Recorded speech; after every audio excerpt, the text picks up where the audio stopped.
ఢిల్లీలో పెద్ద పెద్ద మాటలు మొహబ్బత్ కి దుకాన్ అని మాట్లాడతాడు. ఇదేనా నీ మొహబ్బత్ కి దుకాన్ రాహుల్ గాంధీ అని నేను అడుగుతా ఉన్నా. ఇదేనా హత్యలు, మరి ఇదేనా దాడులు, ప్రతిపక్ష నాయకుల మీద కేసులు, సోషల్ మీడియాలో పోస్టులు పెడితే మా వాళ్లకు బెదిరింపులు, బైండ్ ఓవర్లు, ఇదేనా నీ చిల్లర రాజకీయం అని చెప్పి కూడా నేను కాంగ్రెస్ పార్టీ నాయకత్వాన్ని అడుగుతా ఉన్నా. ఈ సంస్కృతి కొనసాగితే తెలంగాణకు మంచిది కాదు, ఎవరికి మంచిది కాదు. దీని ఇకనైనా తెరదించుదాం. ఇక లేదు అంటే మాకు కూడా ఓపిక నశిస్తే ఏం జరుగుతుందో దానికి బాధ్యత రేవంత్ రెడ్డి కాంగ్రెస్ ప్రభుత్వమే తీసుకోవాలని చెప్పి కూడా హెచ్చరిస్తూ ఆ కుటుంబానికి పూర్తి అండగా మేముంటాం. అందులో ముఖ్యంగా నేను ముఖ్యమంత్రి రేవంత్ రెడ్డిని డిమాండ్ చేస్తా ఉన్నా.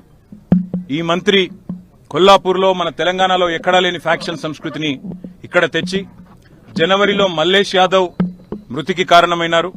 మరి ఈరోజు శ్రీధర్ రెడ్డి గారి మృతికి కూడా కారణమైనారు. ఒకటే నియోజకవర్గంలో 4 నెలల వ్యవధిలో 2 హత్యలు జరిగినాయంటే మరి మంత్రి గారి ప్రోద్బలం లేకుండా, మంత్రి గారి ప్రమేయం లేకుండా ఆయన అనుచరులు ఇంత దారుణాలకు తెగబడరు. ముందుగా రేవంత్ రెడ్డికి నిజంగానే చిత్తశుద్ధి ఉంటే శ్రీధర్ రెడ్డి హత్య విషయంలో ముందుగా మంత్రి గారిని బర్తరఫ్ చేసి తన చిత్తశుద్ధిని చాటుకోవాలి. నెంబర్ 1. రెండవది, మాకు ఈ రాష్ట్రంలో ముఖ్యంగా స్థానికంగా ఉండే పోలీస్ వ్యవస్థ మీద మాకు నమ్మకం లేదు.